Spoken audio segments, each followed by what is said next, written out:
Welcome to FSC. Judiciary exams के आजकल competition आप देख रहे हैं काफ़ी बढ़ गया है। जो कट ऑफ्स है वो बहुत स्काई रॉकेट कर रही हैं।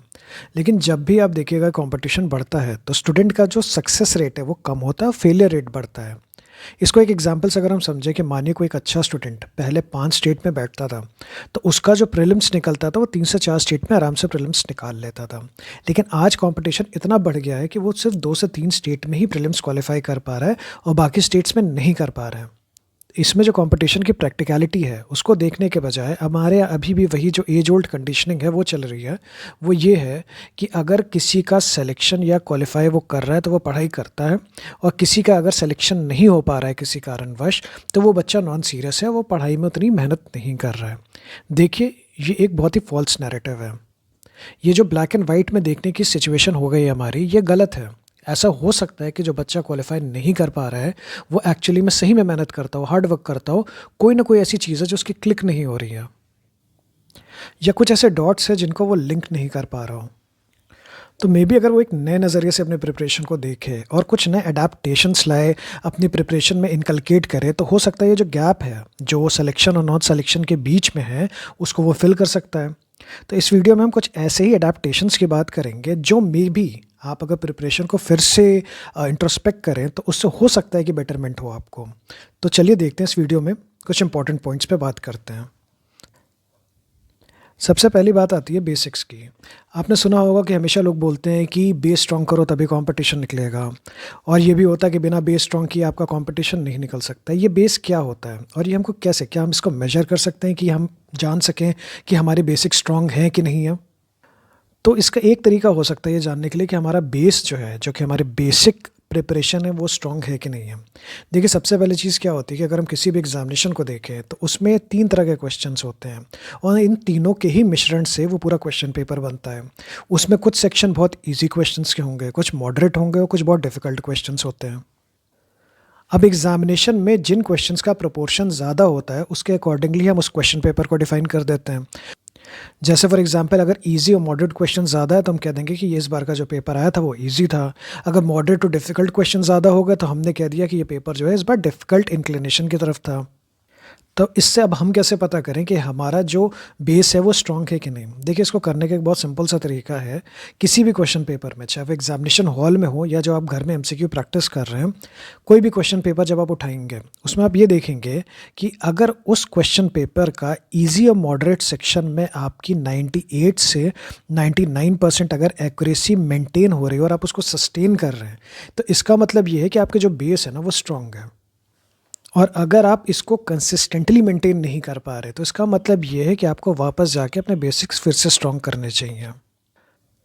तो बेसिकली इसकी क्रोनोलॉजी ये है कि जैसे जो स्टूडेंट सेलेक्ट होता है उनका बेसिक क्या क्राइटेरिया होता है। उनके लिए ये है कि जो इजी और मॉडरेट क्वेश्चंस होते हैं वो लो हैंगिंग फ्रूट्स होते हैं, उसमें उनकी एक्यूरेसी जो होती है वो 98 टू 99% होती है। 1-2% आप सिली मिस्टेक को दे दीजिए। और जो टफ क्वेश्चंस होते हैं उसका एक परसेंटेज अगर वो सही कर ले जाते हैं तो वो ओवरऑल कट ऑफ क्लियर कर लेते हैं। तो बेसिकली आपको ये करना है कि आपको ईजी और मॉडरेट वाला जो सेक्शन है इसको टाइम टू टाइम चेक करते रहना है किसी भी एग्जामिनेशन का। और अगर आप वहाँ 98 टू 99% स्कोर कर रहे हैं, एफिशिएंसी मेंटेन कर रहे हैं, तो आपका बेस सही है। और आप उसके बाद क्या करेंगे कि डिफ़िकल्ट क्वेश्चंस में अपने आप को एक्सपेरिमेंट करेंगे, नहीं तो आप थोड़ा अपने बेसिक्स को स्ट्रॉन्ग करते रहिए। नेक्स्ट लेवल क्या है? Inversion technique. देखिए, इन्वर्जन टेक्निक क्या होती है, ये मैंने अपने टेलीग्राम चैनल पे भी इसके ऊपर डिस्कशन किया है। सबसे पहली चीज़ इसमें ये मैं कहना चाहता हूँ कि इन्वर्जन टेक्निक की ज़रूरत क्यों है। देखिए, आप ओवर द ईयर्स क्या करते हैं कि आप अपने नोट्स और बुक्स रिवाइज़ कर रहे हैं। रिवाइज़ करते करते उसमें एक मोनोटनी आ जाती है, एक रिपल्शन होने लगता है। आप मानिए कि आप 5 घंटा पढ़ने बैठे हैं, लेकिन वो चीज़ आपने इतनी बार रिपीट कर ली है कि वहाँ ना आपको इंटरेस्ट नहीं आ रहा, तो आपकी एफिशिएंसी लो हो रही है। मैं ये कह रहा हूँ कि आप उसको ना इन्वर्स कर दीजिए। इन्वर्स इन द सेंस कि अगर प्रीलिम्स है तो सबसे पहले आप एमसीक्यू लगाना स्टार्ट करिए, और मेंस है तो आंसर राइटिंग करिए। अब इससे क्या फ़र्क पड़ेगा और ये कैसे आपकी एफिशिएंसी को बेटर करेगा? देखिए, होगा क्या, फॉर एग्जांपल आप प्रीलिम्स में आपने एमसीक्यू लगाना स्टार्ट किया, तो आप जब एमसीक्यू लगा रहे हैं तो उसमें मानिए आपने 100 क्वेश्चन लगाया, उसमें 10 क्वेश्चन गलत हुए हैं, तो वो जो 10 क्वेश्चन है ना उनको देखने के लिए आप फिर से अपने बुक्स और नोट्स को रेफ़र करिए। होगा क्या कि जो चीज़ें ऑलरेडी आती हैं उसको 10 बार रिवाइज करने से अच्छा है कि आपका अटेंशन सही जगह जाएगा और आपके जो वीक स्पॉट्स हैं उनको आप फिर से सही से रेक्टिफाई कर पाएंगे। तो जैसे इस केस में आपके 10 क्वेश्चंस जो गलत हुए, आप उनके ऊपर ज़्यादा फोकस करेंगे, उन वीक एरियाज़ को बेटर और स्ट्रॉन्ग बनाएंगे। इन्वर्जन टेक्निक अप्लाई करने के बाद आप एक और चीज़, नई चीज़ स्टार्ट करिए। देखिए, जब आप इन्वर्जन टेक्निक कर रहे हैं, आप एमसीक्यू लगाने जा रहे हैं, तो एक काम करिएगा सबसे पहले, जिसको मैंने पॉइंट 3 में लिखा है, नो योर मिस्टेक। ये बहुत क्रूशल चीज़ है। इसमें मैं ये कहना चाह रहा हूँ कि आप सबसे पहले क्या करेंगे, जब आप एमसीक्यू लगाने जाएंगे तो सबसे पहले 500 से 700 क्वेश्चंस का मिनिमम 500 से 700 क्वेश्चंस का एक सैम्पल आप बनाइए, ठीक है, एमसीक्यूज़ का। उसको आप सॉल्व करिए। अब इसमें लगभग आप 100 क्वेश्चन तो गलत करेंगे 500 में या 700 क्वेश्चंस में। वो जो 100 क्वेश्चन गलत हो रहे हैं ना, वो ये पता करिए कि वो गलत हुए क्यों, और उन क्वेश्चंस के आगे लिखिए कि आपसे वो गलती क्यों हुई। जैसे फॉर एग्जांपल, क्या उसमें लैक ऑफ इन्फॉर्मेशन की वजह से गलती हुई या नॉलेज की वजह से हुई? क्या आप सिली मिस्टेक्स कर रहे हैं, एब्सेंट माइंडेडनेस में गलत क्वेश्चंस मार्क कर रहे हैं? क्या आप दो ऑप्शंस के बीच में कंफ्यूज हो रहे हैं? या आप एग्जामिनेशन देते समय नर्वस या एंक्शियस होते हैं? क्या आपका फर्स्ट इंस्टिंक्ट सही है या सेकंड इंस्टिंक्ट सही है जब आप क्वेश्चंस लगाते हैं? क्या आप टाइम लिमिट में रह करके क्वेश्चंस नहीं सॉल्व कर पाते हैं, लेकिन आप जब फ्री माइंड से करते हैं तो आप सारे क्वेश्चन सही से सॉल्व करते हैं, एट्सेट्रा एट्सेट्रा। तो इस तरह से जब आप एक बार इन क्वेश्चंस को, मान लीजिए 100 क्वेश्चन में आपने इन कैटेगरीज वाइज लिख दिया कि किन किन कैटेगरीज में मैं कितने क्वेश्चंस गलत कर रहा हूँ, तो आपको पता चल जाएगा, आपको एक फेयर आइडिया हो जाएगा कि आपसे मिस्टेक क्या हो रही है। और जब आप एक्चुअल मिस्टेक आइडेंटिफाई करेंगे, तब उसका सॉल्यूशन निकालना आसान है।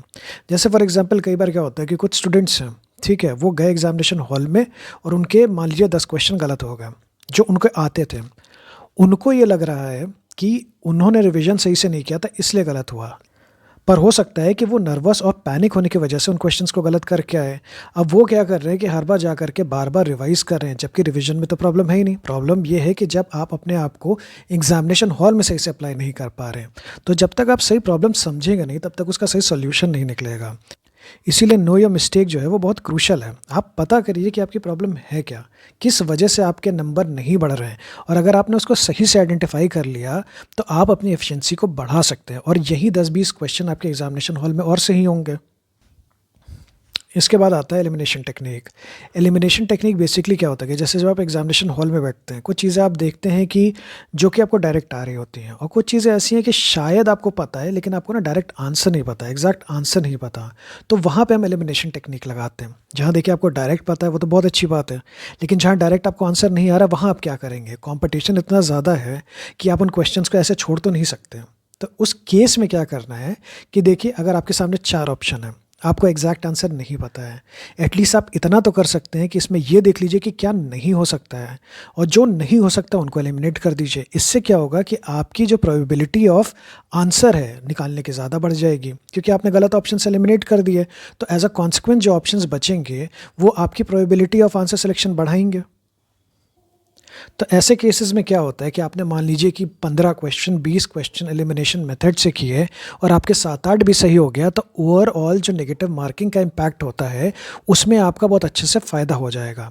मैं ये नहीं कह रहा कि इसमें क्वेश्चंस गलत नहीं होंगे, लेकिन अगर मान लीजिए 20 क्वेश्चन है और आपके 10 सही हो जाए, 10 गलत हो जाएं, और नेगेटिव मार्किंग 1/3 है, तब भी आपको बहुत ज़्यादा फ़ायदा होगा when it comes to overall marking. तो आप ये देख पा रहे होंगे कि रीडिंग और रिविजन काफ़ी डिफरेंट है प्रैक्टिस, एमसीक्यू प्रैक्टिस और आंसर राइटिंग से। मतलब ये है कि ज़रूरी नहीं कि जो बच्चा पढ़ाई में बहुत अच्छा है वो एग्जामिनेशन हॉल में या रिज़ल्ट को भी उतने अच्छे से कन्वर्ट कर पा रहा हो। ये आपको बहुत अच्छे से समझ में आ रहा होगा कि पढ़ना और एग्ज़ाम में परफॉर्म करना 2 वेरी डिफरेंट आर्ट्स हैं। पढ़ना बहुत क्रूशल है, लेकिन क्या सिर्फ पढ़ना अपने आप में पर्याप्त है? नहीं। आपको जो दूसरा एस्पेक्ट ऑफ स्टडी है, जो कि आपका एमसीक्यू प्रैक्टिस है या for that matter answer writing है, इसको भी आपको इक्वली फोकस करके और सेपरेटली प्रिपेयर करना पड़ेगा। जब इन दोनों को आप कंबाइन करेंगे तो इससे एक ओवरऑल पॉजिटिव रिजल्ट आता है। और last but not the least mindset की बात आती है। देखिए, अभी तक प्रिपरेशन की बात हो रही थी, अब मैं ये कह रहा हूँ कि आपने प्रिपरेशन कर लिया, अब एग्जीक्यूशन की बारी है। और एग्जीक्यूशन का मतलब क्या है कि जब एग्जामिनेशन वाले डे जब आप एग्ज़ाम देने जाते हैं, मैंने देखा बहुत से ऐसे स्टूडेंट हैं जिन्होंने पढ़ाई तो अच्छी की है, लेकिन जब एग्जामिनेशन हॉल में वो जाते हैं और वो देखते हैं कि इतना ज़्यादा कंपटीशन, इतने ज़्यादा लोग एग्जामिनेशन देने आए, तो वो क्या होता है कि अपने उसी प्लान को एग्जीक्यूट नहीं कर पाते हैं। और विदाउट एग्जीक्यूशन आपको पता है, आपने जितनी भी प्रिपरेशन की है, अगर आप उसको एग्जीक्यूट नहीं कर पा रहे हैं तो वो आपको रिजल्ट नहीं देगा। तो ऐसी चीज़ में मैं सिर्फ ये कहना चाहता हूँ कि आप जब एग्जामिनेशन हॉल में जाना है तो एक विक्ट्री माइंडसेट से जाएं। आपके अंदर वो किलर इंस्टिंक्ट होनी चाहिए। इसका मतलब क्या है? इसका मतलब ये है कि इतने लोग हैं, मुझे नहीं पता मैं हारूँगा, जीतूँगा, मेरा सिलेक्शन होगा, नहीं होगा, लेकिन मैं यहाँ पे सिर्फ़ एक काम करने आया हूँ कि मैं to the best of my capability perform करने आया हूँ। अब 2 घंटे का पेपर है या 3 घंटे का पेपर है, मेरी सिर्फ़ जो मेन पर्पज़ है, जो मेरा एम है, वो ये है कि यहाँ मैं to the best of my capability अपना परफ़ॉर्मेंस दूँगा, लास्ट क्वेश्चन तक फ़ाइट करूँगा। मुझे नहीं फ़र्क पड़ता मेरा सिलेक्शन होता है, नहीं होता है, या इतने सारे लोगों में किसका सिलेक्शन होगा, किसका नहीं होगा। इन सब चीज़ों से मैं डिटैच्ड हूँ। मेरे सामने एक क्वेश्चन पेपर है, मेरे सामने मेरी इन्फॉर्मेशन है, मेरे पास अपनी स्किल सेट है और मेरे पास मेरी डिज़ायर है। तो फ्रेंड्स, आई होप आपको ये वीडियो थोड़ा बहुत यूज़फुल लगा होगा। आपकी कोई क्वेरी या डाउट है तो आप कमेंट सेक्शन में पूछ सकते हैं, और अगर लेटेस्ट अपडेट्स चाहिए जुडिशरी एग्जाम से रिलेटेड तो आप हमारे टेलीग्राम चैनल फॉलो कर सकते हैं। Thank you, it was a pleasure talking to you.